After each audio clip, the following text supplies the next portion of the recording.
नमस्कार दोस्तों, मैं हूँ गोविंद और आप सुन रहे हैं हॉरर कहानी, वो भी मेरी ज़ुबानी। दोस्तों, आज फिर से एक नई कहानी आपके सामने हाजिर है।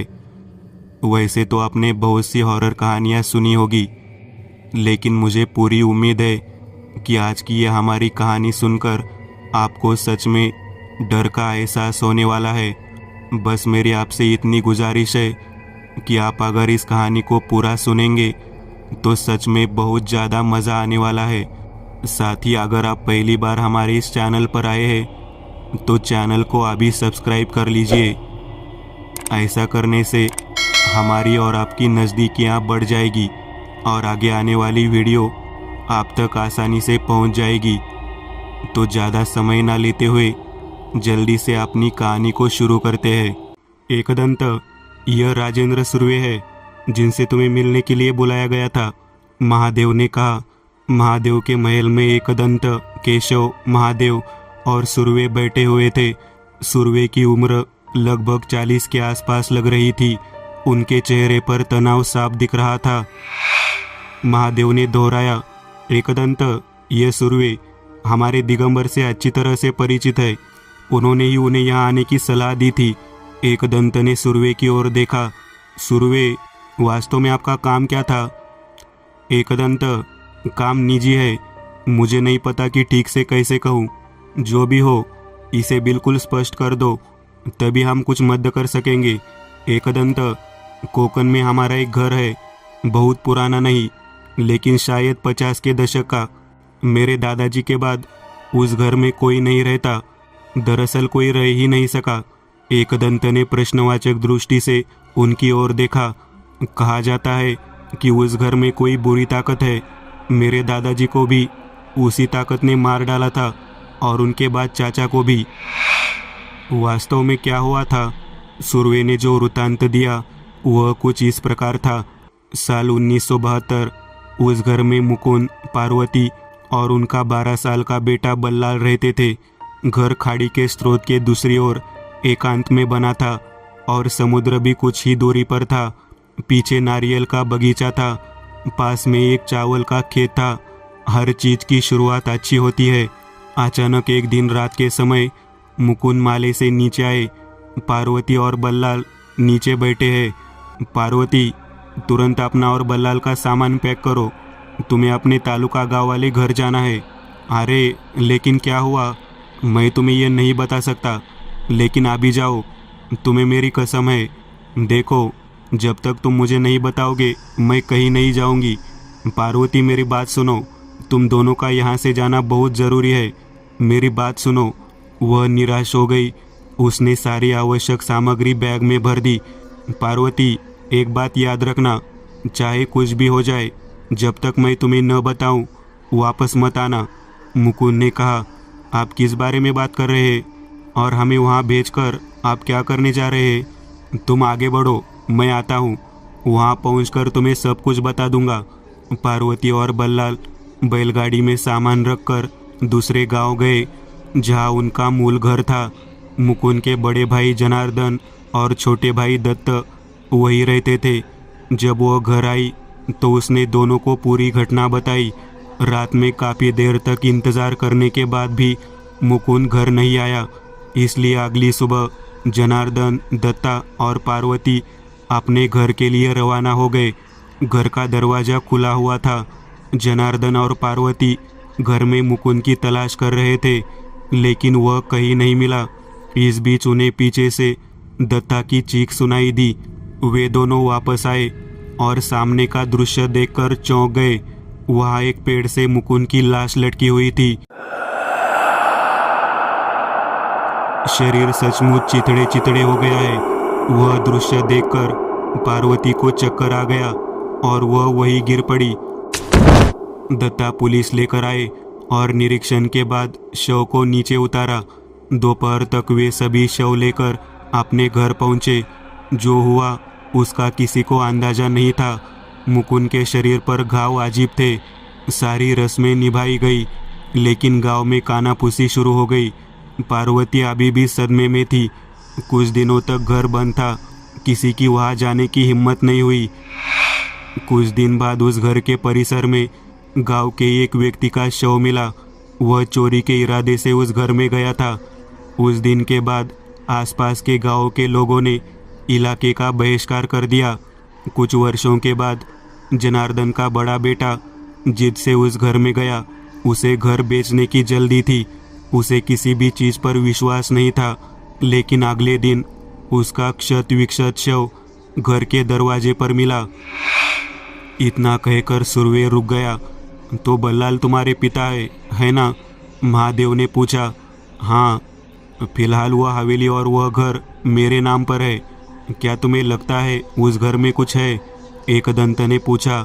हाँ, वहाँ कुछ तो होगा, लेकिन हमारे घर में अब कोई वहाँ जाने की हिम्मत नहीं करता। लेकिन मुझे लगता है कि उस जगह का इस्तेमाल किसी चीज़ के लिए किया जाना चाहिए, इसलिए मैं आपके पास आया। ठीक है सुरवे, मैं वहाँ जाकर देखूँगा, लेकिन क्या तुम मुझे छोड़ने मेरे साथ आओगे? हाँ हाँ, चलो। कब निकलना है? हम कल दोपहर को निकलेंगे। सुरवे के जाने के बाद एकदंत और महादेव बातें कर रहे थे। एकदंत, तुझे क्या लगता है? महादेव ने पूछा। जिस तरह से लाश पर चोट के निशान है, उससे यह मामला कुछ और ही लग रहा है। जाते समय कुछ हथियार अपने साथ ले जा। एकदंत ने अपनी लाइसेंसी बंदूक अपने पास रख ली और बैग में जरूरी सामान भर लिया। अगले दिन सुरवे उन्हें लेने आए। एकदंत और केशव उनकी कार में निकल पड़े। घर के आसपास का इलाका अभी भी सुनसान था। एक कच्चा रास्ता उन्हें घर के पास ले गया। यह 2 मंजिला कौलारू घर था। इतने वर्षों तक किसी के ध्यान न देने के बाद भी यह बिल्कुल ठीक लग रहा था। घर के सामने एक बड़ा सा आंगन था। घर का मुख उत्तर की ओर था। आंगन के बाद नारियल और ताड़ का बाग शुरू होता था। उससे आगे समुद्र की गर्जना सुनाई दे रही थी। केशव, तुम अपना तंबू लेकर आए हो, उसे लगाओ। एकदंत, क्या तुम घर पर नहीं रहोगे? सुरवे ने पूछा। नहीं सुरवे, मुझे इस घर के बारे में कुछ शंकाएं हैं। अगर मैं इस घर में रहने जाऊंगा तो मुझे उनके उत्तर नहीं मिलेंगे। मैं यहाँ खाड़ी की दूसरी तरफ गया था। वहाँ फ़ोन में नेटवर्क है। अगर तुम्हें कुछ सूझे तो मुझे फ़ोन करना, मैं तुरंत कार लेकर आऊँगा, सुरवे ने कहा। सुरवे के जाने के बाद केशव ने सारा सामान तंबू में रख दिया। शाम के 5 बजे थे। केशव, चाय रेडी रखो, मैं ज़रा इधर उधर देखता हूँ, एकदंत ने कहा। उस घर के सामने एक घिरा हुआ बरामदा था, जहाँ से मुख्य द्वार निकलता था। निचली मंजिल आधी लकड़ी वाली है।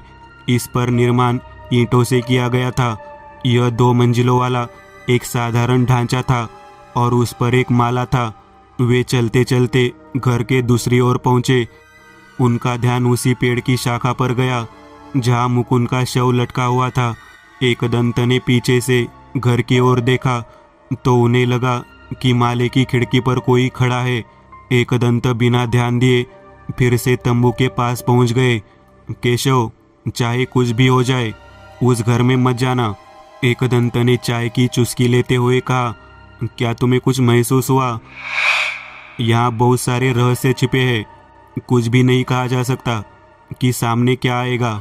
अंधेरा होने लगा था। केशव ने आसपास से लकड़ियाँ इकट्ठी की और आग जलाने की तैयारी की। तंबू में चार्जिंग लैंप लगा दिया गया। समंदर से आने वाली हवा ठंडी थी। रात के 8 बजे थे। एकदंत अपने साथ लाया हुआ खाना खाकर कुछ देर तंबू में आकर आराम कर रहे थे। केशव बाहर आग के पास बैठा था। धीरे धीरे आग बुझने लगी। केशव ने उसमें लकड़ी फेंकी, लेकिन लकड़ी तेजी से जल रही थी। कुछ ही देर में केशव द्वारा लाई गई सारी लकड़ियां खत्म हो गई और आग बुझ गई। हर तरफ अंधेरा था। टेंट में लगे चार्जिंग बल्ब के अलावा और कोई रोशनी नहीं थी। केशव ने थैले से टॉर्च निकाली और एकदंत से कहकर और लकड़ियां लाने के लिए वाड़ी की ओर चला गया। वहाँ नारियल के बहुत सारे पेड़ थे। उसकी नज़र घर के पीछे की ओर गई। वहाँ कैसी रोशनी दिख रही थी। वह हैरान था। वो घर के पीछे आ गया। जो रोशनी उसने इतने समय से देखी थी वह अब गायब हो गई थी। घर के पीछे एक मिट्टी का आंगन था। उसके आगे एक टूटा हुआ गेट और झाड़ियाँ थी। घर के पीछे का दरवाज़ा बंद था। सब कुछ शांत था। हवा चल रही थी। केशव फिर वापस आने लगा। वही कोमल आवाज़ उसके कानों में पड़ी। वह वही जम गया। उसने टॉर्च को चारों ओर घुमाया, लेकिन वहाँ कोई नहीं था। इतने में फिर वही आवाज़ आई। उसे एहसास हुआ कि आवाज़ दरवाजे से आ रही थी। वह टॉर्च लेकर दरवाजे के पास पहुंचा। वह 2 दरवाजों वाला दरवाज़ा था। उसे एकदंत की उस घर में न जाने की सलाह याद आ गई, इसलिए वह टॉर्च घुमाकर ज़्यादा करीब न जाकर दूर से ही दरवाजे को देख रहा था। उसी समय अचानक दरवाज़ा हिल गया और एक तरफ से अंदर चला गया। केशव ने दरवाजे की दरार से अंदर झांक कर देखा तो वहाँ एक लाल आँख चमक रही थी।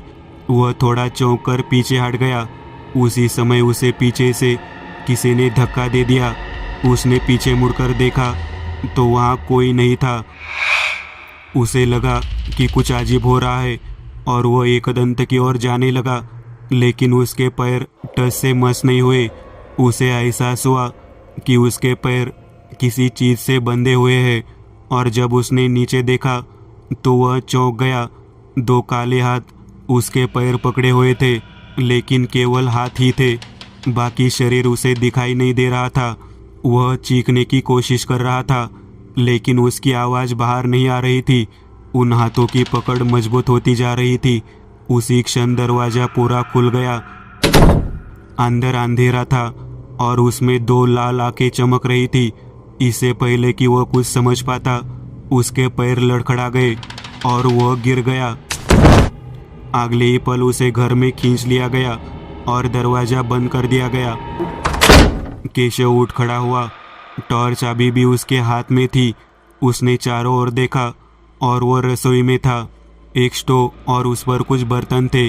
दूसरी तरफ शेड में और भी बर्तन रखे हुए थे। एक तरफ बाथरूम था और दूसरी तरफ एक लकड़ी की अलमारी थी। वहाँ से एक बरामदा लिविंग रूम की ओर जाता था और उसके दोनों ओर दूसरे कमरों में खुलने वाले दरवाजे थे। केशव टॉर्च घुमाकर यह सब देख रहा था। उसकी मशाल उस बरामदे में आकर चमक उठी। कोई वहाँ खड़ा था। अंधेरा होने के कारण टॉर्च की रोशनी पड़ने पर आकृति काली दिखाई दी। केशव को आगे बढ़ने का साहस नहीं हुआ। उसका ध्यान उस आकृति पर था। तभी अचानक एक बड़ा पीतल का कटोरा फर्श से गिर गया। आवाज ने केशव को चौंका दिया और उसने पीछे देखा। बर्तन उसके पैरों के पास रेंगता हुआ आया। उसने इस पर ध्यान न देते हुए फिर से टॉर्च बरामदे की ओर घुमा दी, लेकिन अब वहाँ कोई नहीं था। केशव उस दिशा में कुछ कदम बढ़ा। तभी उसे अपने पीछे एक बर्तन की खड़खड़ाहट सुनाई दी। उसने फिर पीछे मुड़कर देखा तो बर्तन उसके पैरों के पास था, लेकिन अब वो असमंजस में था। उसे आसपास के अंधेरे में किसी के होने का एहसास हुआ, लेकिन टॉर्च की रोशनी के अलावा और कोई रोशनी नहीं थी। वह जोर से चिल्लाया और एकदंत को पुकारा, लेकिन उसकी आवाज़ उसे सुनाई नहीं दी। वह घबराकर लिविंग रूम में गया, लेकिन वह वही जम गया, क्योंकि बर्तन घरघराहट करता हुआ वापस उसके पैरों के पास आ गया। उसने झुककर एक हाथ से बर्तन उठाया और उसे अंदर ले जाने ही वाला था कि उसी समय बर्तन उसके हाथ से सरक गया। तो केशव ने अपने दूसरे हाथ की टॉर्च को बर्तन की ओर घुमाया और वह चौंक गया। उसमें से एक आदमी का सिर निकला। उसकी लाल आंखें चमक रही थी। केशव ने डरते हुए बर्तन नीचे फेंक दिया और वह तेजी से लिविंग रूम में आ गया। उसने सोचा कि दरवाजे पर कुछ आवाज़ दी जाए। वह दरवाजे तक पहुंचेगा। उसी आदमी का चेहरा दरवाजे से बाहर निकला। उस झटके से केशव पीछे हट गया। उसने लिविंग रूम से ऊपर की ओर जाने वाली एक सीढ़ी देखी। वह उसकी ओर मुड़ गया और ऊपर जाने लगा, लेकिन उसने सीढ़ियों के नीचे एक आदमी पर ध्यान नहीं दिया। जैसे ही हम सीढ़ियाँ चढ़े, सामने एक बरामदा था, जिसके दाहिनी ओर 3 कमरों के दरवाजे थे और बाई दीवार पर बंद खिड़कियाँ थी। ऊपर पहुँचने पर उसे माहौल में बदलाव नजर आया। हवा ठंडी लग रही थी। माहौल बोझिल था। वह अभी भी सीढ़ियों के पास खड़ा था। इसी बीच किसी ने उसके कंधे पर हाथ रखा। उसका स्पर्श बर्फ की तरह ठंडा था। स्पर्श ने उसे कंपा दिया। उसने पीछे मुड़कर देखा, लेकिन वहाँ कोई नहीं था। उसी समय उसे आवाज़ आई। उसने सामने देखा तो बीच वाले कमरे का दरवाज़ा अपने आप खुल गया। केशव धीरे धीरे उस कमरे के सामने गया। उसने टॉर्च अंदर घुमाई। कमरे में एक लकड़ी की अलमारी, मेज, कुर्सी और भी बहुत कुछ था। जैसे ही रोशनी एक कोने से गुजरी, उसने मशाल को फिर से पीछे घुमाया। उस कोने में कुछ और था। उसने उस जगह पर टॉर्च लगा दी। वहाँ एक आदमी बैठा था। उसने अपने घुटने मोड़ लिए और अपना सिर उसमें छिपा लिया। उसके दोनों हाथ घुटनों पर थे। कौन है? कौन है? केशव ने पूछा। सामने से कोई जवाब नहीं आया। जैसे ही केशव ने टॉर्च की रोशनी से कमरे के चारों ओर देखा, उसे ध्यान आया माले में जाने के लिए सीढ़ी बनी हुई है। उसने सोचा कि माले में जाकर वह वहाँ से निकल सकता है। जैसे ही उसने कमरे में कदम रखा, उसे कुछ घुरघुराने की आवाज़ सुनाई दी। वह आदमी अभी भी स्तब्ध था। वह खड़खड़ाहट की आवाज़ अलमारी के पास से आ रही थी। केशव उस अलमारी के पास गया। वह आवाज़ उस अलमारी से आ रही थी। केशव ने उस अलमारी का दरवाज़ा खोला और घबराकर पीछे चला गया।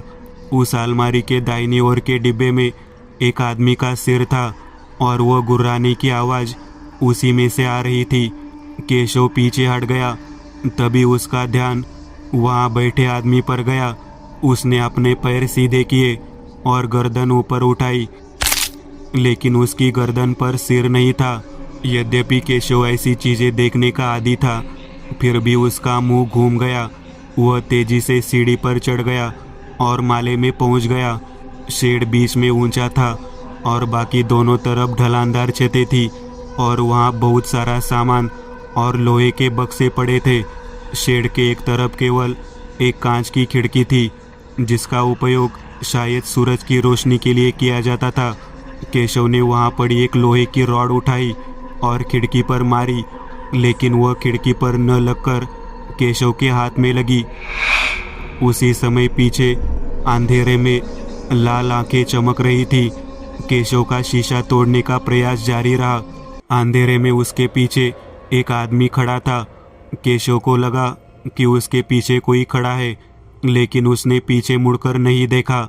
लेकिन उसे अपने आसपास बहुत ठंडी हवा महसूस हो रही थी।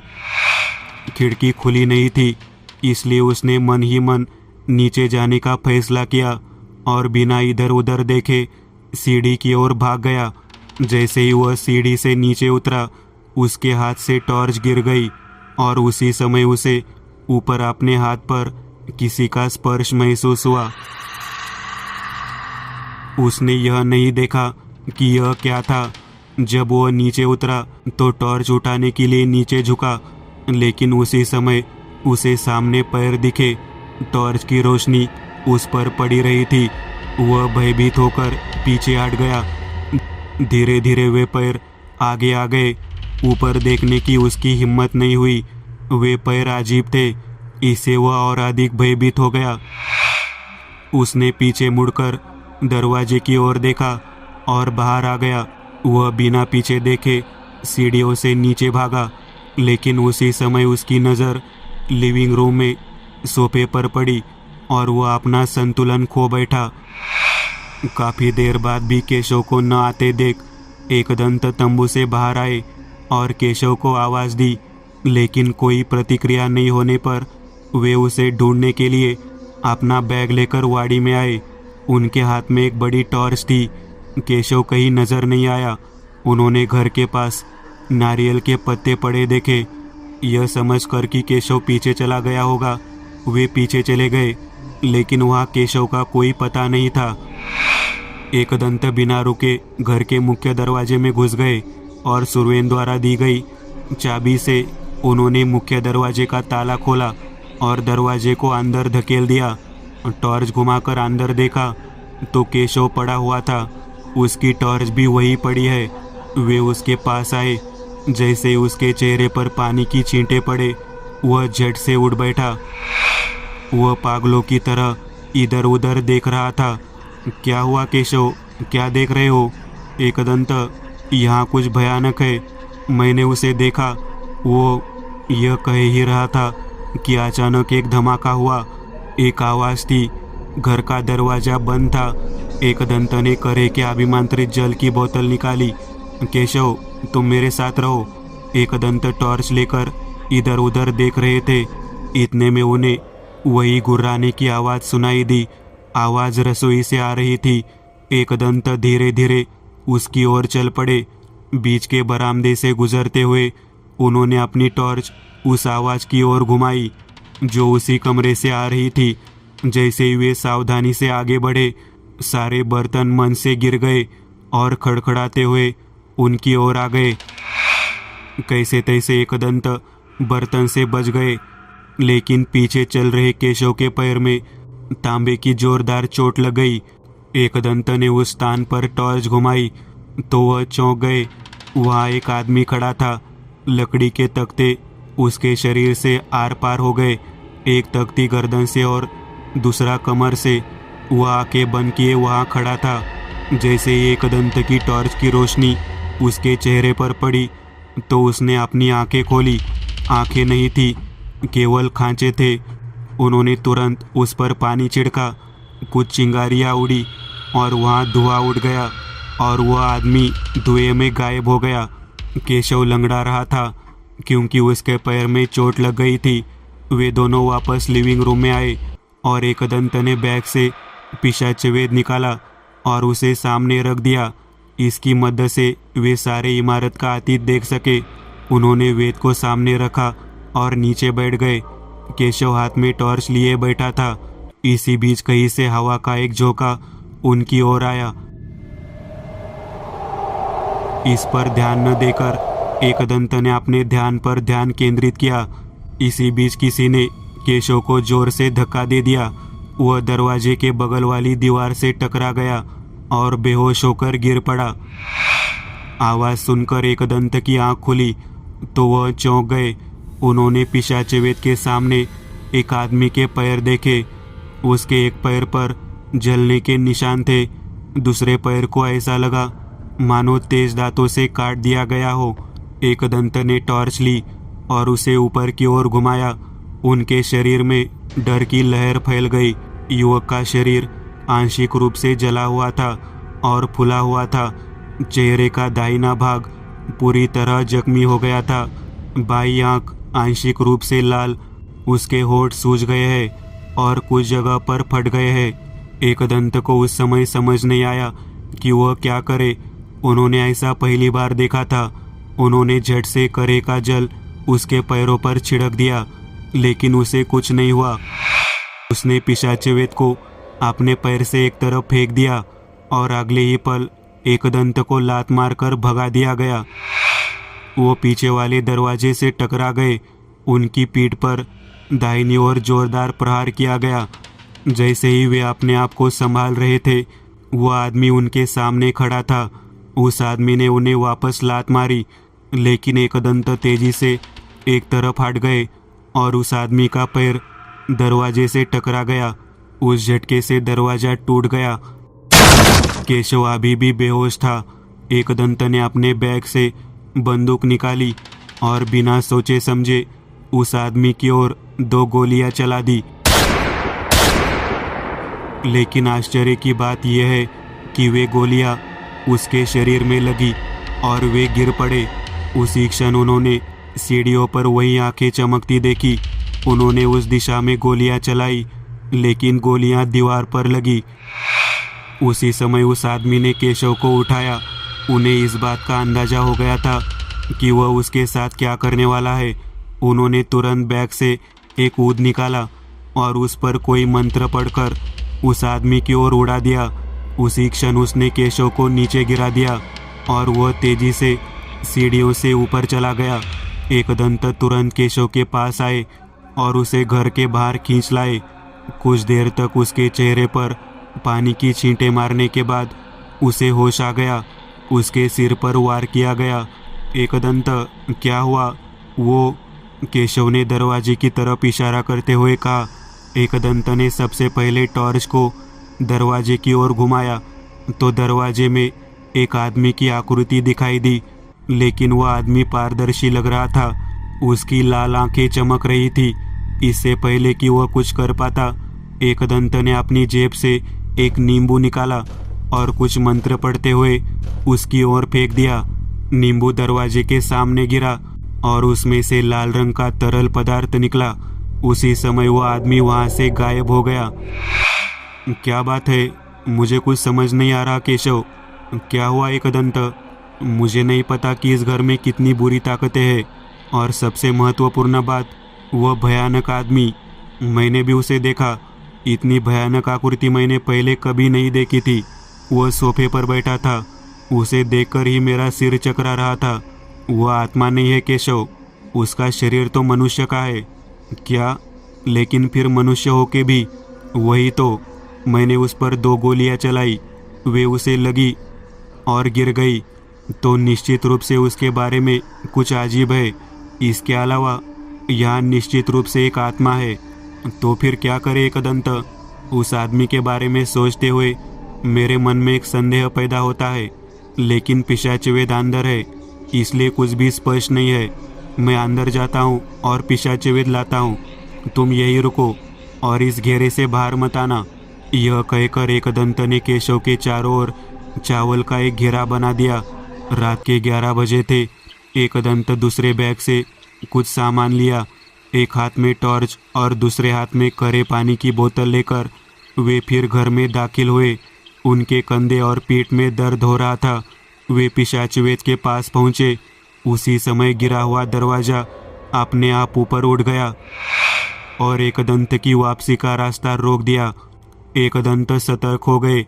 उन्होंने अपनी टॉर्च चारों ओर घुमाई, लेकिन अंधेरे के अलावा कुछ भी नहीं था। ऊपर से एक आदमी की चीख सन्नाटे को चीरते हुए उनके कानों में पड़ी। वह धीरे धीरे सीढ़ियों की ओर गया और वहीं रुक गया।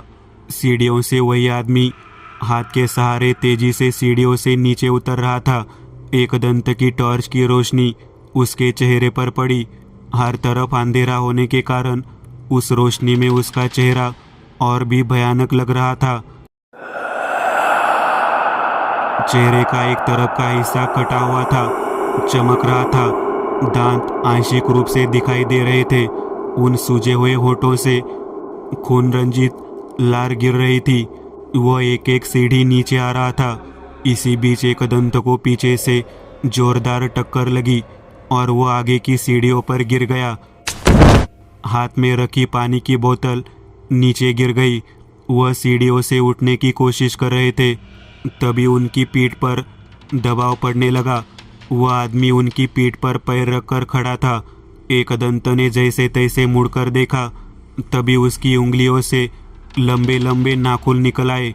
वह आदमी एकदंत की गर्दन पकड़ने के लिए नीचे झुका, लेकिन उसी समय एकदंत ने अपनी पैंट की जेब से एक ऊद निकाला और मंत्र बोले और उन्होंने उसे उस आदमी की ओर फेंक दिया। उसी क्षण वह आदमी वहां से फिर ऊपर की ओर भागा। एकदंत पास की चट्टान पर टेक लगाकर खड़े हो गए और उसी क्षण उसने थैले में से खंजर निकाल लिया। मंत्र का जाप करते हुए उन्होंने जादुई खंजर उस आदमी की ओर फेंका। तब तक वो आदमी सीढ़ियां चढ़ चुका था, लेकिन खंजर हवा की गति से उसकी गर्दन से होकर गुजर गया। आदमी का सिर कट गया। वह घरघराहट करता हुआ सीढ़ियों से नीचे आ गिरा। उसका शव वहां था। उसकी गर्दन से कुछ काला तरल पदार्थ निकल रहा था। जब वे सिर की ओर देख रहे थे, तभी ऊपर से कुछ धड़कने की आवाज़ सुनाई दी। उन्होंने चौंक कर वहां देखा। उस आदमी का बिना सिर वाला धड़ सीढ़ियों से नीचे आ रहा था। इतने में उसके पैरों से हंसने की आवाज़ आई। सिर हंस रहा था। जैसे ही शव एकदंत के पास पहुंचने वाला था, तभी पीछे से खंजर आया। उसकी पीठ में छेद हो गया और वह शरीर से तेजी से सीढ़ियों से नीचे गिर गया। एकदंत तेजी से एक और हट गए। वह धड़ घरघराहट करते हुए गिर पड़ा। एकदंत ने उसके शरीर से खंजर खींच लिया। उसका सिर उठाकर उसके धड़ पर रख दिया और वहीं बैठ गया। उन्होंने थैले से राल निकाली और उसमें आग लगा दी। उन्होंने उसमें गोरोचन डाला और जब करने लगे, उसी समय उस आग में से धुएं के रूप में एक आकृति निकली और उस आदमी के शरीर में आग लग गई, उसके सिर में भी आग लग गई। उसी आग में एक दंत ने अपने सामने किसी को खड़ा देखा। यह पारदर्शी आदमी की आकृति थी। एक दंत ने पहली बार उस आदमी को ठीक से देखा और चौंक गए। यह वही आदमी था जिसका सिर एक दंत की छुरी से कट गया था। एक दंत को समझ नहीं आया कि यह क्या है, लेकिन इससे पहले कि वो कुछ कर पाता, एक दंत ने उस जलती हुई राल में से कुछ उस पर फेंक दिया। उसी क्षण उस आदमी का पारदर्शी शरीर धुएं में गायब हो गया। एक दंत खड़े हो गए। उनकी पीठ में बहुत दर्द हो रहा था। उन्होंने सारा सामान पैक किया और पिशाच वेद के पास पहुंचे। उन्होंने उस वेद को ठीक से रख लिया और उसके सामने आंखें बंद करके बैठ गए। पिशाच वेद की सहायता से वह किसी भी वस्तु या भवन के अतीत को देखने की कला जानते थे। इसका प्रयोग करते हुए उन्होंने उस घर का अतीत देखा और उस घर में घटी सभी घटनाएं एक एक करके उनकी आंखों के सामने गुजरती गई। कुछ देर बाद उन्होंने आंखें खोली, पिशाच वेद ठीक से बंद किया और वहां से बाहर आ गए। केशव उनका इंतजार कर रहा था। क्या हुआ एक दंत? आप उस आखाड़े से बाहर आ जा, हमारा काम पूरा हो गया। लेकिन वास्तव में अंदर कितनी आत्माएं थी? आत्मा एक ही थी, लेकिन दूसरा प्रकार अधिक असाधारण था। मैं तुझे सुरवे के साथ यह बताऊंगा। अब मुझ में ताकत नहीं है, तू सुरवे को फ़ोन करके बुला। केशव ने खाड़ी के उस पार जाकर फ़ोन किया। कुछ देर बाद सुरवे अपनी कार लेकर आए। केशव ने सारा सामान कार में रख लिया। वे रात करीब 1 बजे निकले। सुरवे कार को तालुका के अस्पताल में ले गए। वहाँ एक दंत को भर्ती कर लिया गया। उनकी पीठ में चोट लगी। केशव उनके साथ वहीं रुक गया। अगली सुबह सुरवे एक दंत को देखने अस्पताल आए। उनकी सेहत में थोड़ा सुधार हुआ था, लेकिन डॉक्टर ने उन्हें पूरी तरह से आराम करने के लिए कहा था, इसलिए उन्हें अगले कुछ दिनों तक अस्पताल में रहना पड़ा।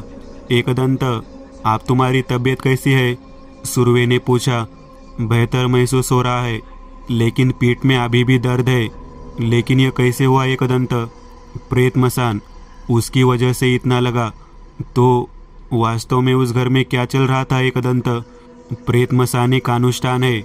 एक दंत द्वारा बताई गई कहानी कुछ इस प्रकार थी। साल 1970 मुकुंद एक बड़े व्यापारी थे, जिसके लिए उन्हें अक्सर दूर दूर तक यात्रा करनी पड़ती थी।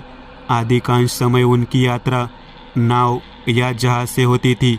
एक बार वह काम के सिलसिले में कोच्चि बंदरगाह गए। वहां से लौटने पर छोटे जहाज से आना पड़ा। इसमें समय भी अधिक लगा, लेकिन चूंकि यात्रा नियमित थी, इसलिए उन्होंने जहाज पर लौटने का फैसला किया। उसी समय जहाज पर उनकी मुलाकात एक व्यक्ति भैरव से हुई। भैरव तंत्र विशेषज्ञ थे। मुकुंद और उसकी खूब बातचीत हुई। बातचीत के बाद वे अपने अपने कमरे में जाकर सो गए। उस रात अचानक मौसम बदल गया।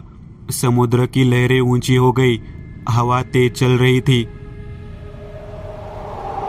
ऐसे में जहाज आंशिक रूप से पलट गया और उसमें पानी घुसने लगा। हर तरफ अफरा तफरी मच गई। जहां हवा के कारण उछल रहा था और कुछ लोग पानी में गिर गए। मुकुंद ने खंबे को कसकर पकड़कर बैठा था। करीब 3 घंटे बाद हवा की गति कम हो गई। जहाज डूबने से बच गया, लेकिन तूफान में भारी क्षति के कारण पास के बंदरगाह पर जाने का निर्णय लिया गया। उस बंदरगाह पर पहुंचकर सभी लोग उतर रहे थे, लेकिन मुकुंद को उस भैरव की तलाश थी। वह जहाज पर कहीं नहीं था। वापस नीचे आते समय उसने देखा कि भैरव का बैग एक कोने में पड़ा हुआ है। यह सोचकर कि भैरव पानी में गिर गया होगा, उसने बैग उठाया और अपने साथ ले गया। अगले दिन वह दूसरे जहाज से घर लौट आया। जब वह घर आया तो उसने भैरव का बैग माले पर फेंक दिया। अगले वर्ष तक उसे व्यवसाय में घाटा हो रहा था। इसके बाद घाटा लगातार बढ़ता गया। धीरे धीरे उसका बिजनेस चौपट हो गया। एक दिन वह समझ नहीं पा रहा था कि क्या करे। तभी अचानक उसे भैरव की याद आई। उससे बात करते हुए मंत्र, तंत्र, पैसे जैसी चीज़ों के बारे में बात करता था। मुकुंद को लगा कि उसके बैग में रखी चीज़ें किसी काम आ सकती है। वह माले में गया और उसे वह भैरव का बैग मिल गया। उसे खोलकर देखा तो उसमें कुछ पुरानी किताबें और कागजात मिले। उसमें जो कुछ था उसे पढ़ने में कई दिन बिताने के बाद उसे उसमें काम की वस्तु मिली। उसने सभी तांत्रिक विषयों और मंत्रों के सामंजस्य बिठाकर एक तांत्रिक क्रिया करने का निर्णय लिया। यह एक मृत शरीर को जगाने और उस पर प्रेत मसान करने की क्रिया थी। प्रेत मसान अनुष्ठान एक मुर्दे को जागरूक कर सकता है, उसे प्रेत मसान में बदल सकता है और जो कुछ भी उसे करने के लिए कहा जाए वह कर सकता है। वह उसके माध्यम से सोने की दुकान से लूट कर लाने जैसे एक या एक से अधिक कार्य कर सकता था। लेकिन यह अनुष्ठान भयानक था। यदि उसे उल्टा किया गया तो इसके गंभीर परिणाम होंगे। यह अनुष्ठान केवल अमावस को किया जा सकता था, लेकिन मुख्य कठिनाई शव प्राप्त करना था। गांव का कब्रिस्तान पास ही था, लेकिन वह एक शरीर चाहता था। महीने दर महीने बीतते गए, लेकिन उसे कोई लाश नहीं मिली। लोग स्मशान में लाशें ला रहे थे और उनके जलने तक का इंतजार कर रहे थे। मानसून शुरू हो गया। अगर कोई शव जलाने के लिए लाया जाता था तो मुकुंद उस पर हमेशा नज़र रखता था। ऐसा ही एक शव जलाने के लिए लाया गया था। लोगों ने तुरंत उसे आग लगा दी और चले गए। चूंकि पत्र ऊपर से फटा हुआ है, इसलिए चिता ठीक से जली नहीं। उसी का फायदा उठाकर मुकुंद ने चिता को बुझा दिया। लकड़ी को एक तरफ धकेलते हुए उसने शव को नीचे खींच लिया। चारों ओर अंधेरा था, तेज बारिश हो रही थी।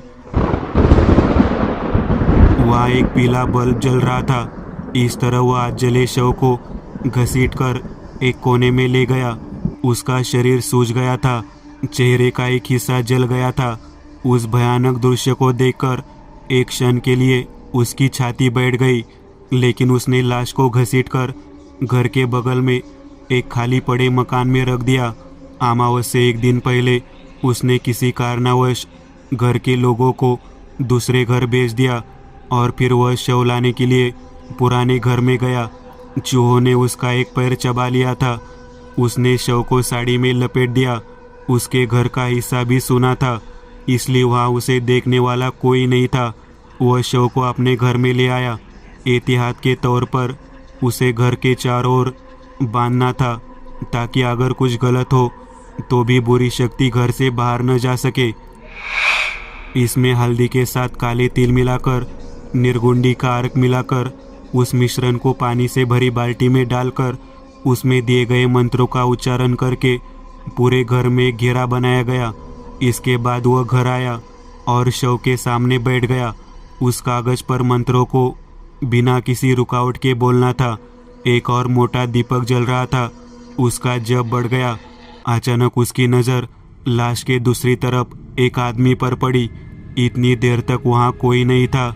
जब उसने उस आदमी के चेहरे को गौर से देखा तो उसे एहसास हुआ कि यह शव जिस आदमी का है, सामने भी तो वही बैठा है। उसी समय उसके मंत्र उच्चारण में विराम लग गया। वह डर के मारे मंत्रों का उच्चारण भी नहीं कर सका और इसी तरह वह शव हिलने लगा। घर की सारी लाइटें बुझ गई, केवल मोटा दीपक जल रहा था। उसकी तंत्र साधना विफल हो गई। अपूर्ण उपकरण से जागा शव उठने के लिए संघर्ष करने लगा और अगले ही पल वह यंत्रवत उठ बैठा। उसके पैर भी फैले हुए हैं। अब वो एक प्रेत मसान में बदल गया। उसने एक हाथ से मुकुंद का गला पकड़ लिया और उसे दूर धकेल दिया। मुकुंद उठ खड़ा हुआ और बाहर भागा, लेकिन अचानक उसकी नज़र उसी आदमी पर पड़ी, इसलिए वह विपरीत दिशा की ओर भागा और पेड़ के पास आ गया। उसी समय दो हाथ ऊपर से नीचे आए और मुकुंद को ऊपर उठा लिया। वे हाथ उसी प्रेत मसान के थे। अगले ही पल उसने मुकुंद के सिर पर अपने नुकीले पंजों से वार किया। मुकुंद की आंखों के सामने धीरे धीरे अंधेरा छा गया। मुकुंद ने उस घर के चारों ओर एक निश्चित दूरी पर जो अखाड़ा बनाया था उससे मसान बाहर नहीं आ सका और वह वही उसी घर में रह गया। मुकुंद ने सामने देखी, वह उस आदमी की आत्मा थी। धर्मशास्त्र के अनुसार जब तक शरीर जल नहीं जाता तब तक आत्मा शरीर के आसपास ही रहती है। यहाँ शख्स का शव जला ही नहीं था तो उसकी आत्मा वही भटकती रही। उसके बाद जो भी उस घर में गया उसे उस प्रेत मसान ने वही भयानक मौत दी। इतना कहकर एक दंत रुक गए। सुरवे ने आश्चर्य से कहा, हम में से किसी ने कभी नहीं सोचा था कि ऐसा होगा। मैं भी इस बात से हैरान रह गया।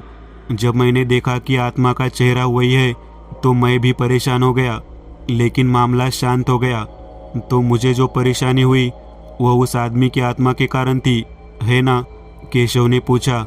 हाँ केशव, वह आत्मा यहाँ रहकर बहुत क्रूर हो गई थी। वह अपनी मुक्ति के लिए छटपटा रही थी। तो आपने क्या किया एकदंत? मैंने सोचा कि यह मसान या उसके जैसा कुछ होगा। मैंने सोचा कि मेरा खंजर उसे नष्ट कर देगा। भले ही उसने उसके शरीर को 2 टुकड़ों में काट दिया, लेकिन वह नष्ट नहीं हुआ। इसलिए मैंने उसे नष्ट करने के लिए स्मशान काली का आह्वान किया। यह काली माता का सबसे भयानक रूप है। इसका अभ्यास भूत प्रेतों, लाशों, प्रेतों से निपटने के लिए किया जाता है। उनके आह्वान के बाद शव नष्ट हो गया और आत्मा मुक्त हो गई। तो अब उस जगह पर कुछ भी गलत नहीं है? सुरवे ने पूछा। नहीं, अब यह जगह रहने लायक है। आपने बहुत मदद की है एकदंत, नहीं तो वह घर हमेशा के लिए वैसा ही पड़ा रहता। हाँ, लेकिन अब इसे अच्छे कामों के लिए उपयोग करो, बस इतना ही। एकदंत ने मुस्कुराते हुए कहा। बेशक एकदंत। कुछ दिनों बाद एकदंत को अस्पताल से छुट्टी मिल गई। तभी सुरवे उन्हें लेने आ गए। एकदंत पुणे लौट आए, लेकिन उनकी यात्रा हमारे साथ जारी है, अज्ञात की ओर। दोस्तों, आज के लिए बस इतना ही। अगर आपको यह कहानी अच्छी लगी हो तो लाइक कीजिएगा। आप में से कई लोग बिना लाइक किए भाग जाते हैं। अगर आपने वीडियो को लाइक किया तो मुझे अच्छा लगेगा और ऐसे ही डरावनी कहानियाँ बनाने के लिए मुझे एनर्जी मिलेगी। तो लाइक ज़रूर करिएगा और अभी तक आपने चैनल को सब्सक्राइब नहीं किया तो तुरंत सब्सक्राइब करिएगा और बगल वाली घंटी को दबाना ना भूलिएगा।